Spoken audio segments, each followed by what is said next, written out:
Hai, namaku Johnny Carter, seorang peneliti sosial dari Kanada. Aku ingin menceritakan pengalamanku selama meneliti di satu negara di Asia Tenggara. Hari itu, pesawatku menyentuh tanah yang sama sekali belum ku kenal, Indonesia. Negara yang dulu hanya kulihat lewat peta di buku sekolah. Aku datang bukan untuk liburan, aku datang untuk lari dari keluarga yang retak, dari ambisi yang menghancurkan, dari hidup yang terasa tidak punya arah. Saat pintu pesawat terbuka, aroma udara lembab bercampur wangi tanah basah menyambutku. Dan entah mengapa, untuk pertama kalinya setelah sekian lama, aku merasa dadaku menghangat. Orang-orang di bandara menatapku bukan sebagai orang luar, tetapi sebagai manusia yang sedang mencari sesuatu, seolah-olah mata mereka berkata, "Selamat datang, semoga nyaman di sini." Aku belum tahu waktu itu, bahwa tempat ini, dan orang-orangnya, akan mengubahku. Aku selalu percaya bahwa dunia bisa dipahami lewat angka, tabel, grafik, statistik. Aku pikir, dengan itu, aku bisa memahami manusia. Betapa sombongnya aku.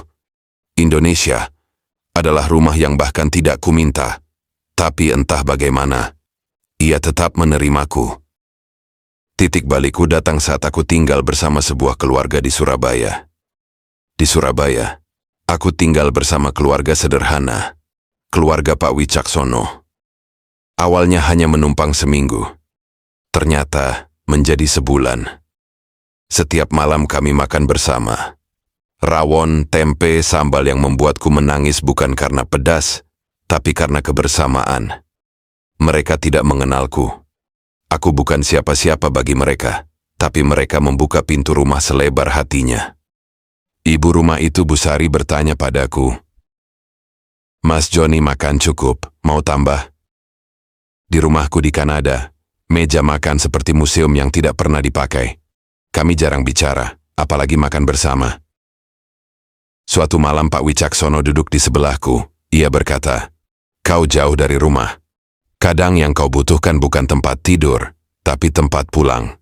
Kata-katanya menusuk lembut, indah, tapi sakit. Aku mulai bertanya-tanya, apa itu sebenarnya keluarga yang serumah, atau yang membuatmu merasa diterima meski bukan siapa-siapa? Untuk pertama kalinya dalam hidup, aku merasakan apa itu keluarga yang sebenarnya. Bukan keluarga yang sempurna, tapi keluarga yang mengampuni, yang tidak malu menunjukkan kasih sayang. Suatu malam, ibu rumah itu bertanya, "Mas Johnny, keluarga Mas di luar sana bagaimana?" Dadaku langsung tercekat. Aku hanya menjawab singkat, "Rumit, Bu." Beliau hanya menepuk bahuku tersenyum hangat dan berkata, "Kalau begitu, anggap kami rumahmu ya." Aku berpaling, menahan air mata, karena kalimat itu adalah sesuatu yang sudah lama tak kudengar. Pada pagi pertamaku di rumah keluarga Wicaksono, jam belum mencapai 5 pagi, langit masih biru gelap, angin belum bergerak banyak, dan dari luar jendela, aku mendengar suara yang pelan namun tegas. "Bu, aku siap berangkat. Hari ini ada presentasi kelompok." Itu suara Raka, anak laki-laki keluarga ini. Suaranya bukan suara anak sekolah yang malas bangun pagi. Ada keyakinan di dalamnya. Ada tujuan. Sesuatu yang tidak pernah kulihat pada diriku saat seusianya. Aku bangun, masih jet lag, masih setengah sadar, tapi rasa penasaranku menang. Aku membuka pintu kamar perlahan. Ibu Wicaksono menoleh padaku dan tersenyum. "Pagi, Johnny. Semoga tidurmu cukup. Ya, mari sarapan dulu." Lalu ayah Wicaksono menambahkan, "Nanti ikut antar anak-anak ke sekolah, biar kamu bisa lihat langsung bagaimana sekolah di Indonesia. Ada kehangatan yang tidak pernah kuminta, tidak berlebihan, tidak dibuat-buat." Dan itu justru membuatku canggung. Karena aku tidak terbiasa, karena aku tidak tahu bagaimana membalasnya, karena aku tidak pernah belajar cara berada dalam keluarga seperti ini. Ada sesuatu yang perlu aku akui. Ketika aku datang ke Indonesia, aku membawa dugaan. Dugaan bahwa sistem pendidikannya tertinggal, bahwa siswa-siswanya kurang ambisius, bahwa fasilitasnya seadanya, bahwa keluarga tidak terlalu mendorong anak-anaknya untuk berprestasi. Dugaan yang berasal dari apa? Berita, stereotip yang dibentuk negara lain, ketidaktahuanku sendiri. Mungkin semuanya benar, mungkin semuanya salah. Tapi hari itu, pada hari pertama mengamati kehidupan pendidikan di Indonesia, aku sadar bahwa apapun yang kupikirkan, realitasnya jauh lebih rumit dan jauh lebih manusiawi daripada yang pernah kubayangkan.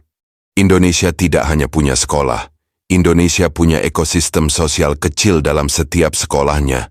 Gerbang besar itu terbuka, ratusan siswa masuk dengan seragam serupa, tapi wajah mereka berbeda-beda.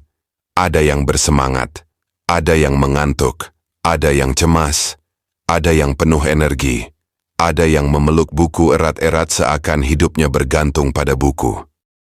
Dan ada satu hal yang membuatku tertegun. Mereka menyapa guru dengan menunduk sedikit. Mereka berjabat tangan, mereka memberi penghormatan. Di negaraku, hubungan guru dan murid hanya profesional, tidak ada nilai budaya yang mengikatnya. Di sini, ada rasa hormat yang belum pernah kulihat. Ayah Wicaksono berdiri di sampingku. Begini tiap pagi, mereka mulai hari dengan disiplin dan salam, supaya ada rasa keterhubungan. Aku hanya bisa menjawab, "It's beautiful." Saya diajak masuk oleh seorang guru bernama Ibu Murni. Orangnya lembut, namun caranya berbicara jelas dan mantap. "Pak Joni, kamu datang jauh-jauh untuk belajar tentang dunia pendidikan Indonesia?" "Ya," jawabku. "Dari sisi sosial, budaya, dan prestasi." "Bagus. Apa yang membuat sistem di sini spesial?" Ibu Murni tersenyum. "Kami tidak mengejar kesempurnaan, Pak Joni. Kami mengejar harapan. Pendidikan di sini lebih tentang nilai hidup daripada nilai angka." Kata-kata itu menancap dalam, terlalu dalam.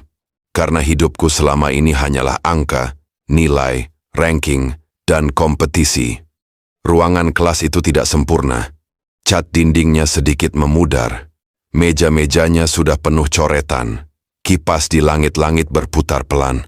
Tidak ada teknologi canggih, tapi energinya berbeda, benar-benar berbeda. Siswa-siswi duduk dengan ekspresi penuh harap. Mereka menyimak, mereka mengangkat tangan, mereka mempresentasikan ide, mereka berdebat kecil, mereka bekerja sama tanpa harus diinstruksikan secara kaku. Aku tiba-tiba teringat diriku sendiri. Aku ingat ayahku yang selalu berkata, "Jangan puas, kamu harus lebih baik."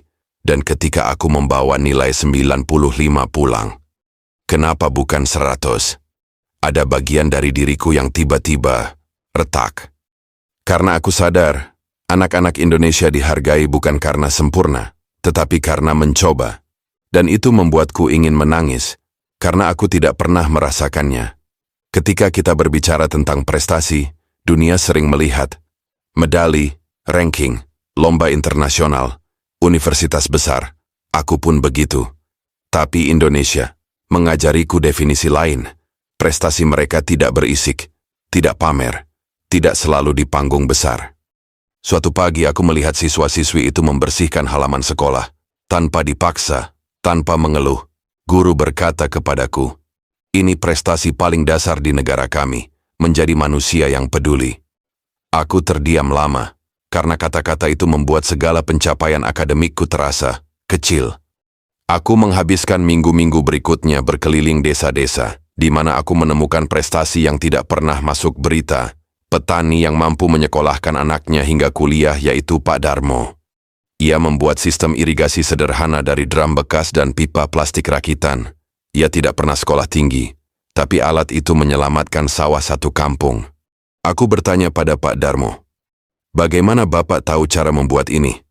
"Lihat YouTube, Mas," kata Pak Darmo. Aku hampir terbatuk tertawa.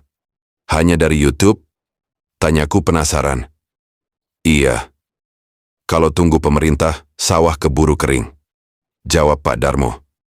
Pragmatis, kreatif, pantang menyerah. Itulah prestasi sejati. Orang kota bilang prestasi itu juara ini, juara itu. Di sini prestasi kami itu, anak-anak bisa lanjut sekolah. Lanjut, Pak Darmo. Aku terdiam lama.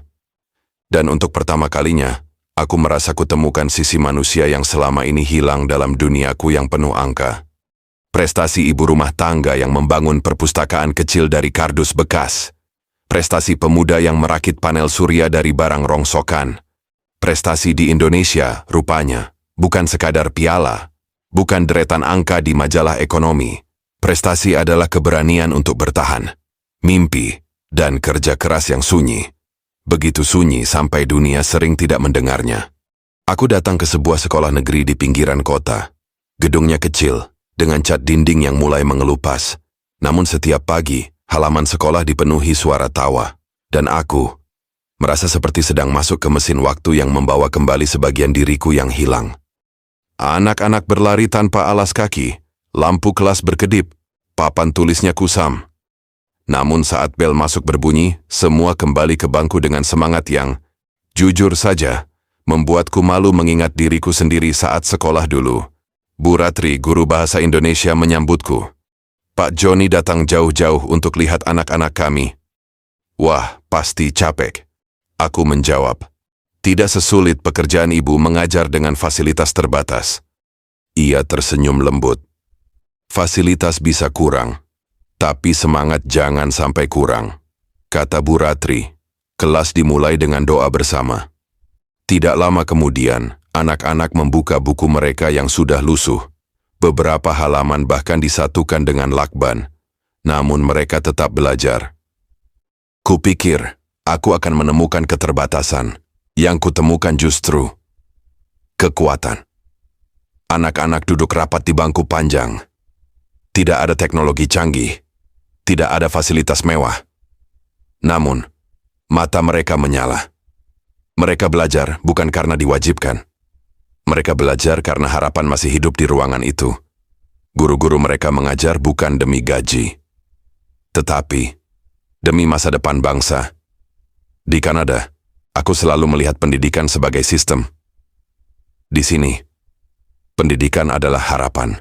Seorang guru berkata kepadaku, Pak Joni, kami mungkin tidak punya banyak, tapi anak-anak kami punya mimpi yang tidak bisa kau ukur dengan angka.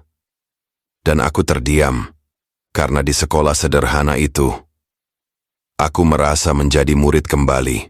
Di Jakarta aku bertemu Andra, pemuda yang kemudian menjadi sahabatku. Kami berbeda segalanya, aku barat, ia timur, aku hidup buru-buru, ia hidup dengan tawa, aku penuh luka, ia penuh harapan. Suatu malam di atas motor, ia berkata, kau tahu Joni, orang Indonesia itu sederhana, kami cuma ingin dua hal, hidup damai dan punya teman jalan. Aku tertawa, tapi kalimat itu menusuk begitu dalam. Andra mengajarkanku arti persahabatan yang tidak menuntut, yang hadir bukan hanya di senang, tapi juga saat aku mulai kehilangan arah. Ia menunjukkan padaku bahwa kadang yang kita butuhkan hanyalah seseorang yang berkata, aku di sini, jalan bareng-bareng saja. Aku menyadari sesuatu, kekuatan Indonesia ada bukan pada apa yang ditampilkan, tetapi pada apa yang disembunyikan, pada perjuangan yang tidak pernah dipamerkan. Beberapa bulan di Indonesia membuatku berubah. Tempat ini justru membuatku ingin kembali. Aku akan kembali ke Indonesia. Bukan sebagai peneliti, tetapi sebagai manusia yang ingin belajar lagi.